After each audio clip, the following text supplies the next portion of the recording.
when you're talking about what career am I going to choose? What job am I going to take? Am I going to buy a house or not? The question is, have you prepared that way? Because every one of us in the back of our brain goes, but what happens if this doesn't work? What happens? What does that mean about me? What does that mean about God? What does that mean about his promises? Does that mean I missed something? I screwed up? I think conviction is an outcome. Conviction is a byproduct of preparation and faith.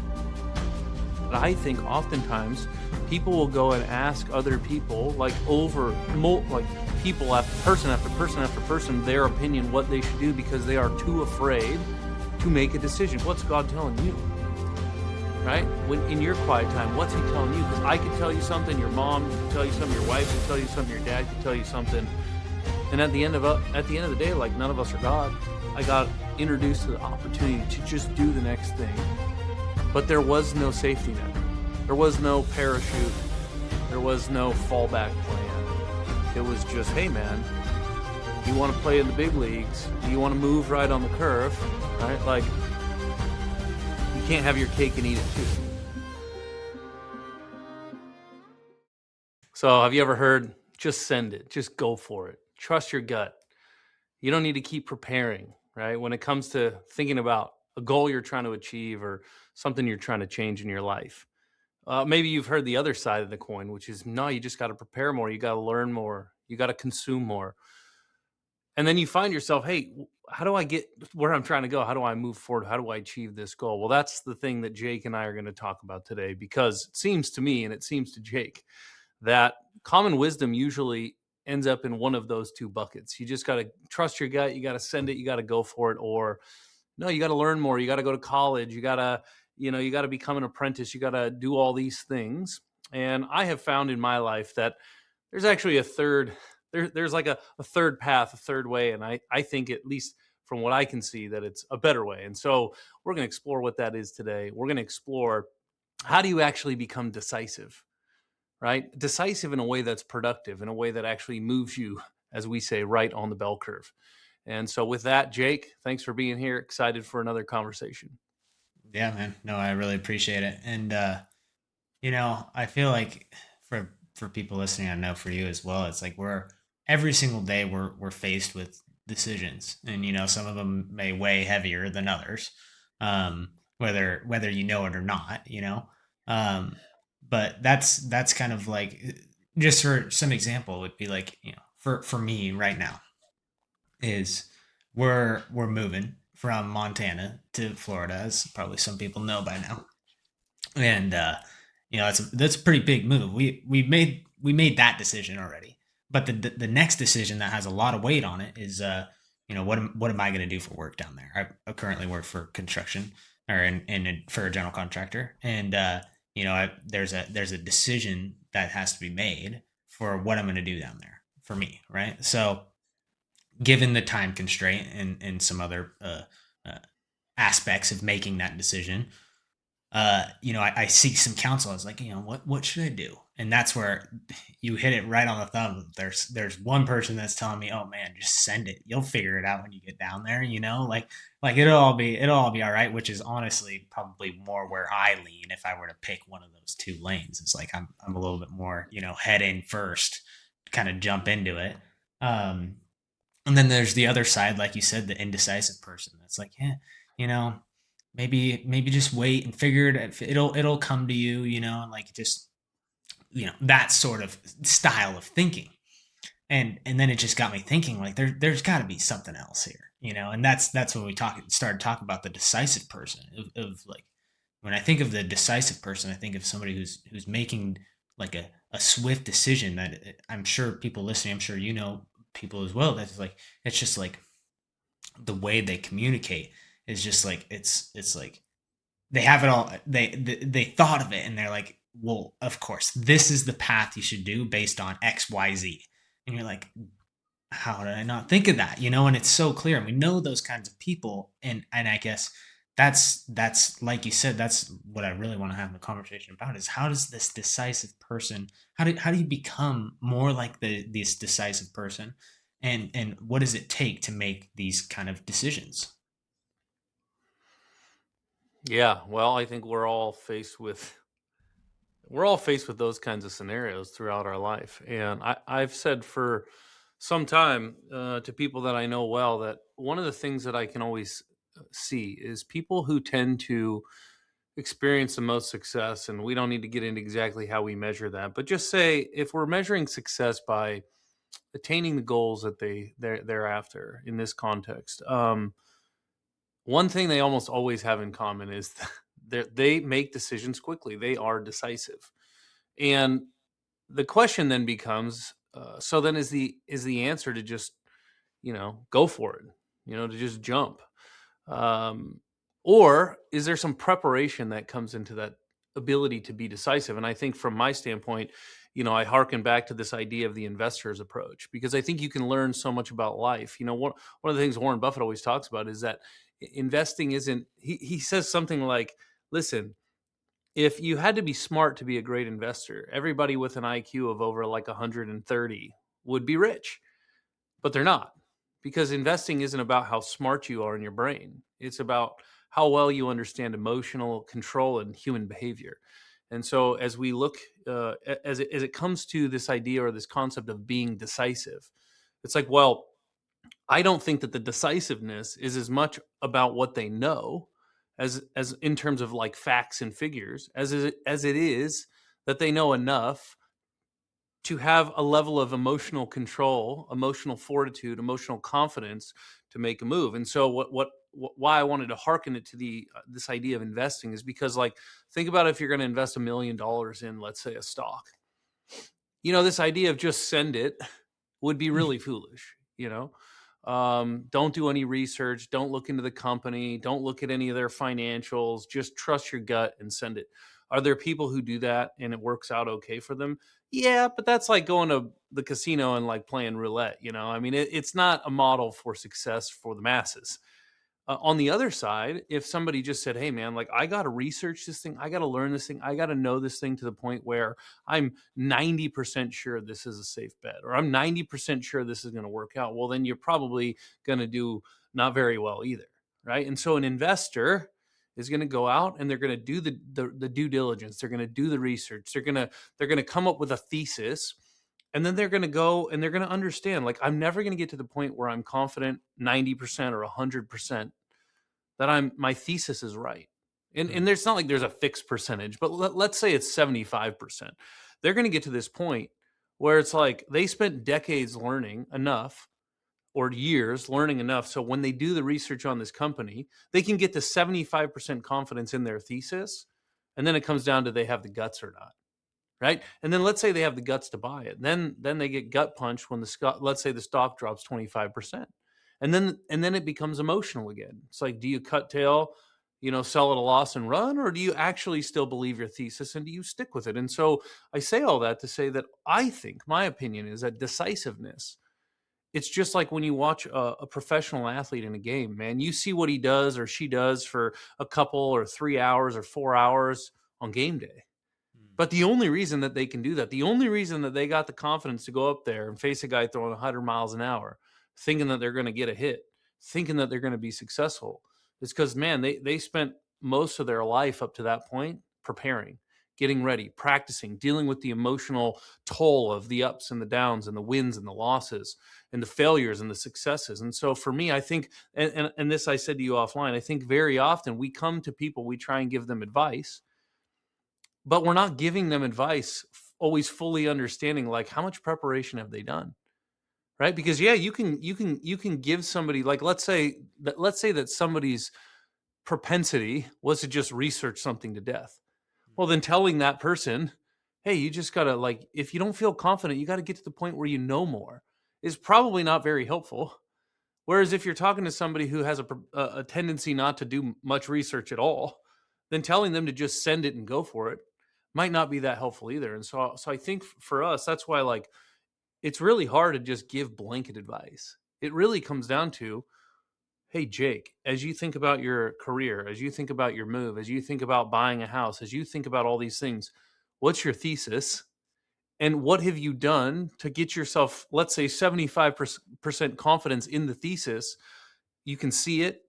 The believe it part is like where you built up that knowledge, that understanding, that confidence, and then you go for it. Does that make Right. sense? No, it does. And if I could add something, if speaking from the perspective of probably a more impulsive side of the person that's saying send it, it's there's a mask. Oftentimes I would disguise my actions of doing that as courageous. My impulsive decisions were courageous because I went out and like I felt like a pioneer. Right? Because I'm going out there, I'm holding the torch. And then there's the other side, and I personally know a lot of people that are a little bit more on the indecisive side, and they mask it as safety. Like I'm just being safe, and I guess the question that I would ask you is this thing that you're kind of describing, the 75-80%, and getting to that point of confidence of being able to make that decision, does that really apply in almost in any scenario, or is it more like situational? I'll give you a great example. I'll give you two examples. The first I'll give you is in a dating relationship. There's lots of people that start dating someone and they decide to get married without ever having like deep, hard, in-depth conversations. What are you going to do about money? What are you going to do about kids? What are you going to do about religion? What are you going to do about politics? What are you going to do about, who's which family do you see at holidays? Right? They get caught up in the emotion and they love the person, and maybe they're too afraid to have those conversations, maybe they don't think to have those conversations, but my point is that it's very difficult for you to determine if that person is the person you should spend the rest of your life with when you haven't gone beneath the surface, right? And so in that case, that would be like the just send it, just go for it person. Then on the flip side, it would be like, God, I gotta be engaged for 3 or 4 or 7 or 10 years before I can decide if this is the right person to marry. It's like, well, probably neither of those are the best way to do it.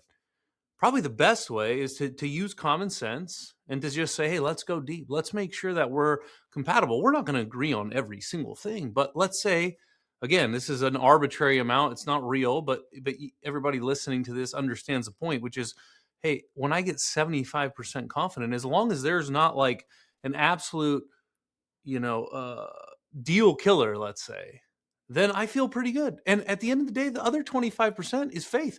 That's why faith is faith. Faith is Mm. believing in a thing you cannot see, but you have confidence exists. Okay. Let's take another one. So we talk marriage, relationship. Let's talk job. You go, I don't know. I don't know which job to do. It's like, well, what are your skill sets? What are you good at? What are you getting opportunities to do? What do people ask you about? And then you go, let's say you want to start a business. Okay. Well, do you know what people want? Have you asked them what they want? Have you sold them what they want? Right? Do you understand? We talked about this a while back. It's like when I think about business, it's like you got to be able to get your name out there or get your potential customer's name in here. So you got to understand advertising and marketing. Then you got to be able to sell. You got to be able to get people to say yes to the thing that you want them to do or that you want to do for them. Okay? And then so that's like what you would call I've heard it called before the before unit. You got to know enough to get people before they become customers. And then once they're customers, you got to know how to like keep them happy. You got to know how to actually provide the service, to account for the money, to make sure you're doing it at a profit, right? You got to understand accounting. You got to understand legality. You got to understand business licensing. You got to understand like the nuts and the bolts of operating. And then you got to, so that's what they would call the during unit, and then you have the after unit. You got to make sure that they tell their friends, and you have a system for referrals, and you have a way to keep in touch with them to see if they're going to need your help again. Like there's these things that you have to understand. Well, this is how most people start businesses. They're like, oh, I think I can sell this thing. And does that mean that they shouldn't just go start? Not necessarily. Like if you want to send it because you can sell something, like you can do that. But I just don't think you're going to be as successful as you could be if you actually understood at least some like big picture of all the things that you have to do and all the things that it's going to take. And are you going to be profitable? And how do you know that you'll be profitable? And can you scale the idea? And then when you have a grasp of that, and you have that, like, again, let's say that 75% confidence level, you're like, hey, I know there's some holes in my understanding, but I at least understand, like, from A to Z, the big picture. And I'm really good at, like, maybe this chunk over here, and I can find people to help me with this, or I can learn it. That is what gives you the confidence to say, yeah, now I can go start a business. Does that make sense? No, 100%. I completely see that. I think, just to bring another lens into this as well, I oftentimes, like I said before, have masked my impulsive decisions as courage, and that's just one half of it. But when I think of courage, I think of like the biblical lens of the amount of times it's written in the Bible, "Do not fear, do not be afraid," and I feel like um, there's there may be a line in there, and maybe you can help me kind of define this for me personally, maybe for anybody listening, of like when is like we use the number 20 25% for the 75 20 25%, that's your courage, right? Like that's your kind of courage number to say. But it's like, I guess the question is what is the biblical narrative behind that sort of idea of that 20 to 25% of getting, first off, getting to that 80%, right? Doing the due diligence and sowing the seeds and taking care of the seeds, but also the 20% of courage and what that actually means. Yeah, so the way I think about it is the first 75% is the conviction. The courage is what gets you to do the last 25, right? Like some people will say courage isn't the absence of fear, it's the overcoming of fear, right? So think about like Abraham. In my mind, if we're going to draw a parallel here, is Abraham was had conviction in many ways because he heard God speak to him, right? So like he didn't just leave his land because he just thought it was a good idea. Like God told him, I want you to leave everything you know. I'm going to take you somewhere you've probably never been and you're going to completely start over, but I'm going to give you this promise. Okay? So I don't know. I wasn't there, but I got to believe that when it came time for Abraham to pack all his stuff and get out of there, there was probably a little trepidation. Did I hear God right? Is God really going to do the thing? What's going to happen to my family? What if they never talk to me again? What if I never see him again? And all these things that'll run through and loop in your brain that are just, I think, now, we read the Bible and we sometimes we forget like these are real humans, like just like us. They probably had a Yeah. lot of the same thoughts. And it said that it was counted to him as righteousness because he believed. Okay, so then he believes enough to actually go and do the thing. He had the courage. Like I think that God speaking to him and him believing God, it was like he had conviction to 75%, let's say, or whatever it was,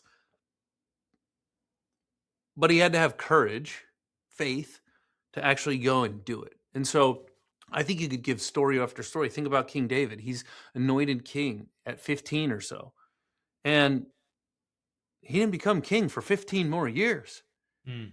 right? So it's not like God made him a promise and the next day that thing happened. Like as long as his life was up until that point, that amount of years was the gap between the promise and the fulfillment of the promise, right? But he had conviction, I got to believe, because God through the prophet Samuel told him what was going to happen, told him who he was, right? And that conviction is, we talked in our last conversation about the push and the pull.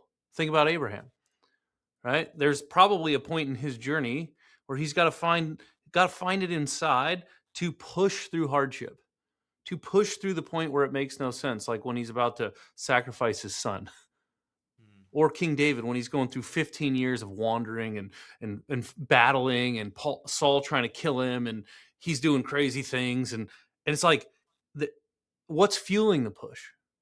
Well, I don't know for sure, but I got to believe it's the pull from the promise, right? And so that's where I think like when I was talking about investing, right? You have a thesis, you've done the due diligence to believe your thesis is correct, and then you make the trade, let's say, or you make the investment, and then the first thing that happens, like Myron Golden always says, disruption always follows intention.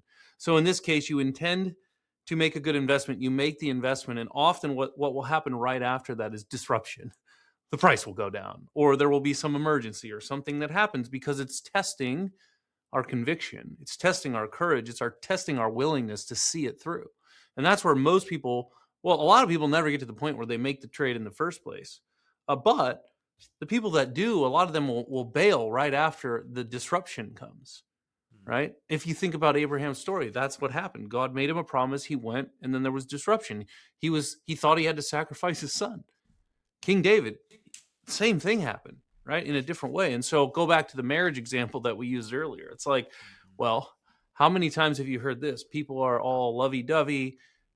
They want to spend every minute with each other, and then they get married. And often they say the first year of marriage is their hardest. Why? Well, because disruption followed their intention. And if we don't have, if we didn't do the hard work in the front end to have the conviction, right?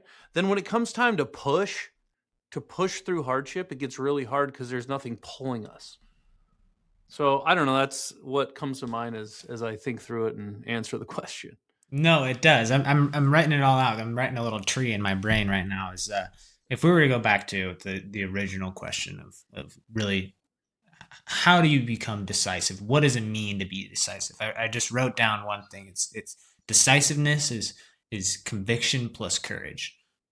The number can't really be thrown at it, but I think it's probably more situational in the sense of the person who you're talking to, right? What level of conviction do you need to be able to take that leap, right? You're always going to need courage. The courage part is like you're never going to get to 100%, like we talked about probably a dozen times before.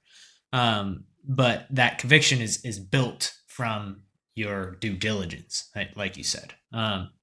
So I guess if I had a question for you, it would be at what point in time, maybe you could share a story just for my help of like, so my decision coming up of what I should do for my career that we started with. Like maybe you could share a point in time where you were at that point and how did you build that conviction? And then at what point did you have to take that courageous leap? I'll think about an example. In the meantime, I think I would change what you wrote down a little bit. I think that because what did you say you wrote down? Conviction plus courage equals Decisiveness. decisiveness. I think conviction is an outcome. Conviction is a byproduct of preparation and faith. Right. And so I don't know exactly what the formula is, but this is where these things get really tricky. And I think where a lot of times conversations that are like trying to tie faith in the kingdom and in the message of the gospel in with how we live our real lives, let's say in the business world or marriage or whatever, like where they can bifurcate or where you can find contention in them is because it's like there's no one size fits all. Right. So as I think through this, it's like, I don't want to turn the message of our faith into something that we muster up and that like we have to prepare in order to earn a thing because it's not that way. So there is certainly a context. I would say most of the context of life is our success actually just comes as a result of God's grace in our life. Like we just get what we don't deserve. That's the message of the gospel. So I think what can often happen is then we turn all these other things into, well, everywhere else in life you got to earn it. But in the big picture of life, it's a free gift. And then we have, like we talk about all the time, then there's this friction where we don't necessarily know what to do with it. And so as I think through this, I go, in our faith, we believe because God made promises. Okay? And then so like when it comes to the big picture thing of like where are we going when we die and what are we here for and what's the purpose of our life, I think it's like, yeah, I mean, we are, all the blessings that we experience are gifts from God. And so what we can have a tendency to do is say, well, then we turn that into, well, some people are really good at like going out, working really hard and having, building this conviction from preparation and confidence, and then they can go and conquer. Basically, they can conquer the thing. They can have no fear, and it becomes very self-aggrandizing. It becomes very self-reliant. I don't want this to turn into that. So for me, I think about it this way. I think like God has given me lots of free gifts, and He's given me the biggest free gift. And so, how do I respond to that? How do I respond? I think that the way I am thinking about this is I respond by realizing like God gave me a brain. He gave me a mind. He gave me desires. He gave me a desire to serve people, to help people, to have these kinds of conversations. And he also gave me the ability to learn and to discern and to grow and all those different kinds of things, so that my confidence in him and his promises and what he said the point of all this was, and what my life could look like I believe that more and more and more, so Hmm. that I have the faith and the courage. Because let's say this, let's say you do all, and this is what I think gets, we're really getting to here, is I think everybody's trying to figure out, Zach, let's say I make this career switch, and everybody, like, if you had 100% confidence it was going to work, we wouldn't be having the conversation. Right. We're having the conversation because every one of us in the back of our brain goes, but what happens if this doesn't work? What happens? What does that mean about me? What does that mean about God? What does that mean about his promises? Does that mean I missed something? I screwed up? And so I think oftentimes that's what we're really wrestling through. And so here's what I would say. I would say that when it's all said and done, it's like, to have the courage to go do these things actually has nothing to do with what we believe we're capable of, right? And the friction comes in. Well, does that mean I just do nothing and I just say, trust God, send it? And this is the part, we've talked about this many times. I think oftentimes in our conversations and our teaching and our Christian um, circles, it's like we are trying to get rid of that friction. And yet I think that friction is like, it's like a default in the whole thing. The friction's never going to go away. We will never ever have the certainty we desire. Like, Abraham did not have the certainty other than God told him. He didn't, like, Abraham has nothing to bring to the table other than God told him. And so I think for me, where I get in all this is like, Jake, what's God telling you? Right. Right? When in your quiet time, what's he telling you? Because I could tell you something, your mom could tell you something, your wife could tell you something, your dad could tell you something. And at the end of the day, like, none of us are God. I mean, I can give you wisdom as I think that I've got it, but I also could give you the complete wrong advice if I'm giving you different advice than God. And so, maybe for people who are listening to this, maybe they're like, Zach, everything you said just contradicts what you said before. That's certainly not my intention, but I wanted to pause because I think that these conversations can so often turn into, Jake, it's just all about what we do, what we muster up in our own strength. And it's like, I think that there's a very big difference between requirement, responsibility, weight, and response. And so I hope that as we have these conversations, it's not like earn it, prove it, da da da da. It's really more like, hey, respond in your God likeness, right? Because he's given you the ability, and have courage and have fear. And yes, or not have fear, have confidence. And yes, some of that in the here and the now and the temporal comes from preparation. It comes from putting ourselves in a position to understand. But really, at the end of the day, when it comes to going for it, that last 25%, it's having faith that he's sovereign. Having faith that, yeah, I did my part. I did the part where I didn't just sit around eating bonbons, just like waiting for somebody to zap me out of my situation. But I also don't think it's all on my shoulders. Interesting. So I guess there's one connection I'm trying to make, and I think if I were to go back to my equation that I'm trying to write in my brain of decisiveness, in the context of what you just brought up, would you say that's more in my quiet time of when I'm hearing the Lord speak to me? Is that does that go into the conviction piece? Is that building more conviction in your heart? Because it's like, it was interesting that you brought up your personal ability, what the gifts that God gave you to do. It's like, I think of that for me in the sense of the gift that I personally feel like I've been given is which maybe is masked in this sense of my idea of impulsiveness, is like I'm able to make decisions relatively fearless, I would say, like compared to people around me, in the sense of when other people are maybe afraid or kind of stepping on the edge, I'm like, all right, let's just go. So that could be a sort of a superpower and kind of help me build my conviction, with that little bit of courage at the end, right? But um, it could also, maybe push me to spots that I probably shouldn't jump. Um, so is part of that conviction a discernment as well, of discernment of what is God pulling me to do, and what how does that go about? Yeah, I think in those instances, there's a lot of people who think that they have, like, have you ever watched American Idol where the kids start singing and they're just god awful, but their Yeah. parents tell them they're the best?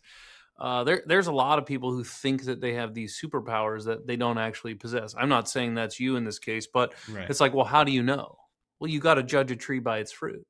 Mm. So it's like, think back in your life and say, okay, in these 7 examples, this thing in me that everybody else was scared about that I wasn't scared about, how did it turn out? Right. And if 7 out of 7 times or 6 out of 7 times you ended up all the way on the right and everybody else was stuck in the middle, so to speak, on this bell curve of whatever it is we're talking about, then maybe it is a superpower, right? Because what we're really talking about, how do you go from the middle of the bell curve, right? Just average or normal, to an outlier, to 1 or 2 or 3 or 4 standard deviations from the center?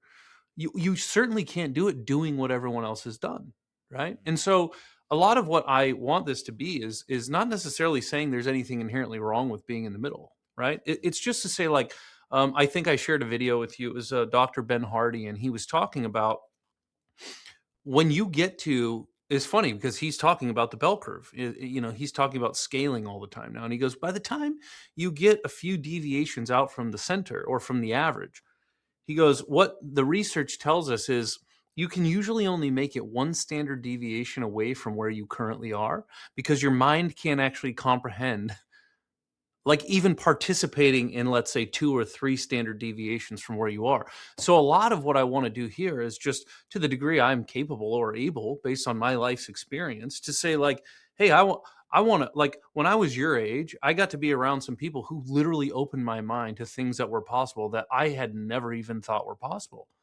And so it's like, oh, and now I see, I'm like, oh, because they were a standard deviation away. And I just got to participate in their circle. And then it activated something in my mind that I didn't even know was there. I mean, I knew, but, like, I didn't think it was possible necessarily for me. And so going back to that, um, you your superpower very well may be that you're courageous or you're this or you're that, but you have to judge it against the outcomes, right? Right. You have to judge it against what outcomes have I actually gotten from that, right? And then I would say, like, going back to, you asked me for a story. Okay, I'll give you a story. When I was your age, I was doing a sales job and I was making pretty good money, and I really didn't like the job. Like, I really didn't like it. And I kind of felt stuck, like, I didn't know what to do. And then I started trying to figure out, what am I going to do next? And that's when I really got into, I was a little younger than you, and I really started getting into, like, learning about investing. But then, as this was just getting harder and harder, this job that I just really didn't like, I'm like, I got to find a way to get out of this. And so I started looking for careers in the investment world. I wanted to go into the stock world, the equities world. But I had a friend who was a commercial real estate developer, and we would talk and we would meet, and he would always say, "Oh, you should think about commercial real estate." And so then I went out on my own. I start learning more, and we kept talking, and I start realizing, oh, well, commercial real estate isn't really that much different, as an investor, than, let's say, buying shares of a company, because what you're really doing is you're valuing future cash flow streams. And I'm like, you know what? I could probably do that. And maybe I could bring something that's a little unique to this, think about it a little different than most real estate people. And then the craziest thing happened, man. So at the same time, I'm getting my real estate license. At the exact same time, I'm at the last interview to become a medical sales device sales rep guy. I was going to have if I get the job, it's going to be like the territory of the Pacific Northwest. Pays really good. It's a safe job. I went on a ride along and I was like, gosh, I'm going to hate this job, but Hmm. maybe I can do it for a while I get going on commercial real estate. And so I go in to talk to these people at the commercial real estate company about being a broker. And I sit down, we're having a conversation, and one of the partners says to me, well, what's your plan? And I said, well, my plan is I'm going to take this medical sales job and I'm going to learn real estate on the side. And then when I feel like I've got my bearings about me, I'll make the switch. And she looked at me and she goes, yeah, it doesn't work like that. She's like, you got to go all or nothing. Okay, so that this job was going to pay me like 250 grand a year at 24 years old, and probably I don't know 150 of that, 180 I don't remember, was guaranteed. Okay, this is in 2009. The world is falling apart. Okay, the Dow Jones bottomed out about 2 months after this was all occurring. Or I could go into commercial real estate, which paid me $0 guaranteed. Okay, and I had saved up enough to live for about a year, but my wife had been doing the same job as me. She had also quit and started her own business. Okay, so we're literally like safe, secure, or nothing. I'm like, I know I'm going to hate this job. I hated the job I just got out of. I'm not doing that again. So I go home, talk to my wife, and I said, I know I'm going to hate that job. Like, I think we should do this. And she's like, yeah, I think you should do it too. And so I call the medical guys because I'm supposed to go in like 2 days later, sign all the paperwork. And I said, hey, I'm really sorry. I wasn't expecting this. I got to pass. I'm going to go this other direction. So I take a job as a commercial real estate broker. And I had no idea, Jake, that 5 months later, I was going to be asked if I wanted to buy out the partner who told me I couldn't do it part-time. And I had no idea that a year after that, I was going to buy out the second partner, and a year after that, the third. And so I'm getting to a point. The point is, within 3 years, I buy this company. I buy out all the original founders. And, you would think, oh, it's a fairy tale ending and everything went well. Well, fast forward, I've been doing this for almost 20 years now. And there's often where I just go, did I make the right choice? Because I don't always love what I'm doing. This is not what I really envisioned for myself in many ways. But I think back and I remember as all this was happening, how like God just kept opening doors, right? Like he opened the door of my friend being a developer, and this developer just happened to know the people who own this company. But then there was a test and there was a choice. I had to make a decision like, do I really want to go for it, or do I want to go take the safe route? And I had to make the choice. But then he opened another door for me to buy out a partner, and then another and another. And so part of it is like, even when we're in the midst of things, it's easy to look around and go, I'm not sure if I'm in the right place. And that's why I think in the Bible, especially in the Old Testament, God always told his people to set up altars so they would never forget what he did. Because it's so easy in our life to forget what he did because we're going through a hard patch, or we're going through pain, or we're going through persecution, or we're going through things we don't want to. And it's just so easy to get to a point where we're like, God, I'm miserable, and just completely forget all that he's done. And so, listen, I'm at a place in my life today where, I'm struggling with some of the same things that you are. I moved to Florida after I moved to Montana. I'm running my business from 3,000 miles away. And so I don't think that these are all like easy answers, but I think that for me, again, like, yes, I've prepared. Yes, I've tried to be prudent and do all the things that I think I'm supposed to do. But at the end of the day, when it comes to actually making a decision, I can look in the mirror and say, Lord, I've practiced. I've prepared. I feel really confident. But ultimately, I'm going to trust you because you have a plan. You have a purpose. Even if I make, quote, the wrong decision, you're going to work it together for good. And so if you really believe that, if you really know that, if that's really true, like when I had to decide, am I going to take $0 or $250,000, right? It's like, I think that the reason I made the decision is because at the end of the day, it's like, there's nothing in my life that God's not sovereign over. And he knows that I've prepared, and he's opening the doors. And so I'm going to walk.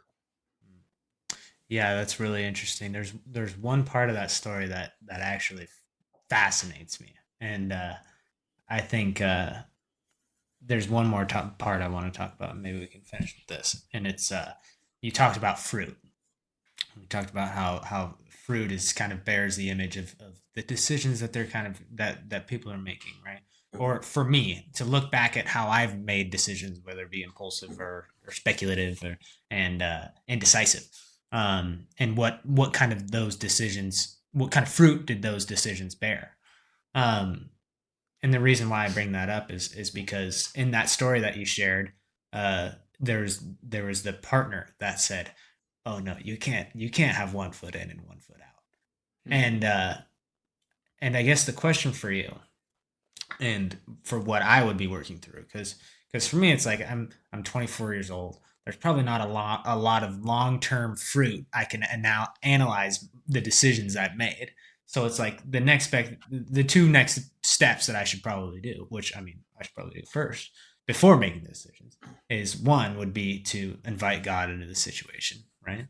But the other option is what you should do on top of is to seek counsel of somebody maybe that has experienced that. So the woman for you, what fruit did you see that was like, or maybe it was just the Lord speaking through her to you to something that you needed to say, but what part of that helped you make that decision?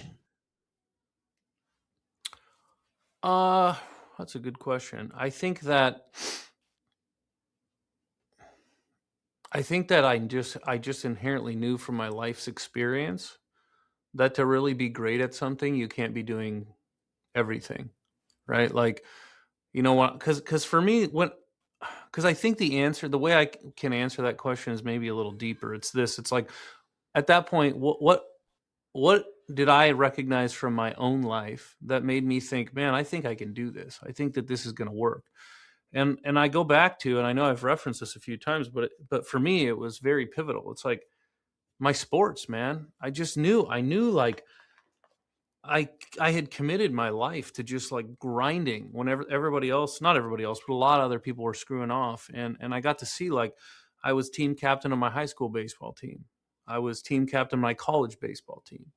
I just knew that like the fruit in my life was God has, for whatever reason, done things through my life where he's put me in these positions of leadership.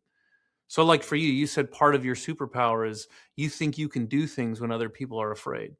Well, that's been my life. Like that's been my life since probably I was, I don't know, 12 or 13. If you ask my mom, she would say like since I was a kid on the beach at 4 years old.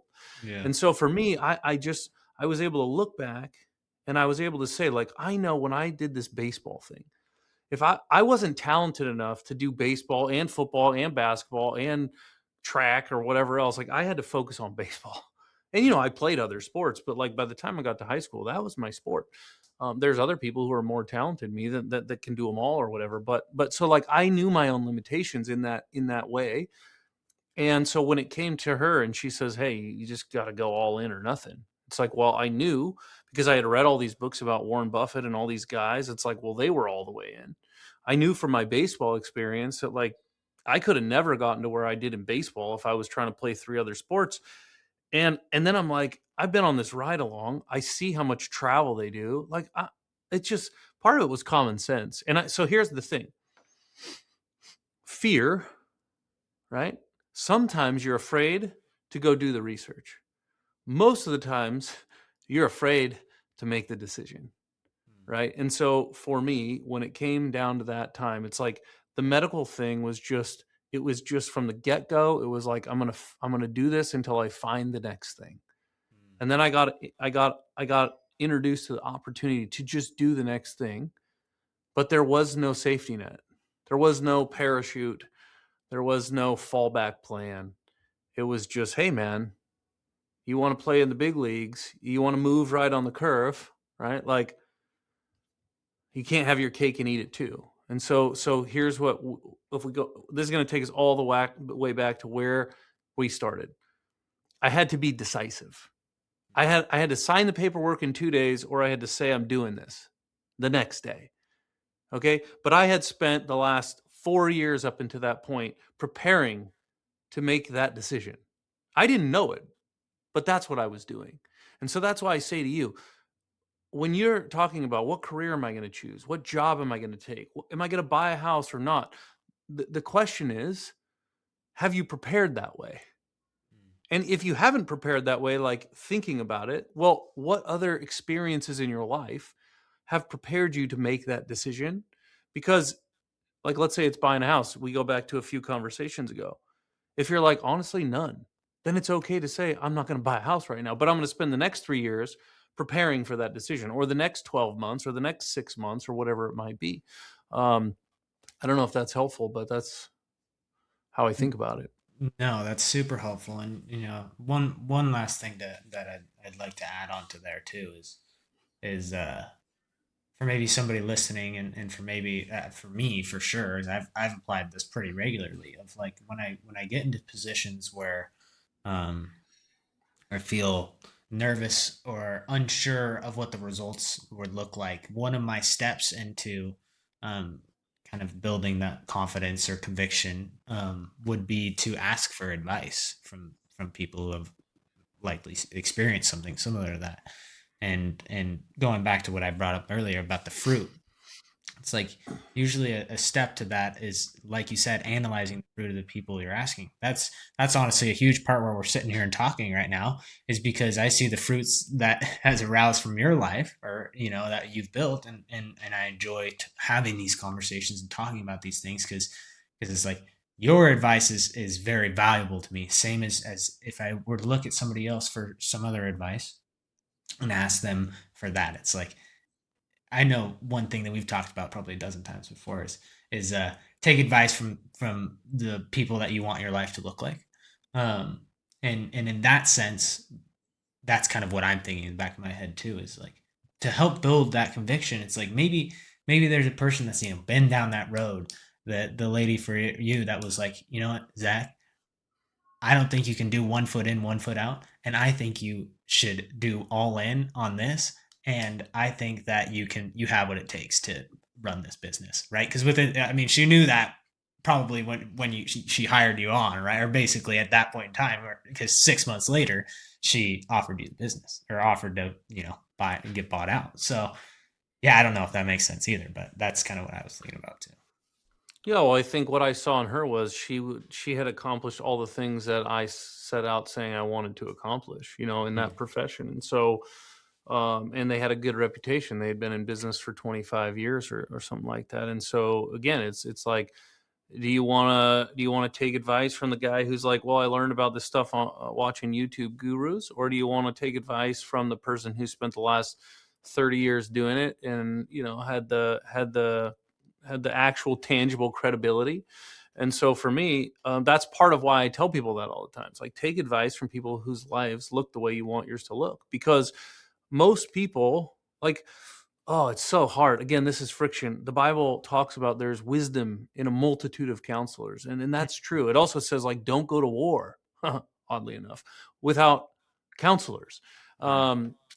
And then at the same time, we live in a world where there's so much information that I think oftentimes people will go and ask other people, like, like, people after person after person after person, their opinion, what they should do, because they are too afraid to make a decision, because they are doing the just learn more, just prepare more, just get another perspective. And that's why I say you have to actually be listening for God's voice.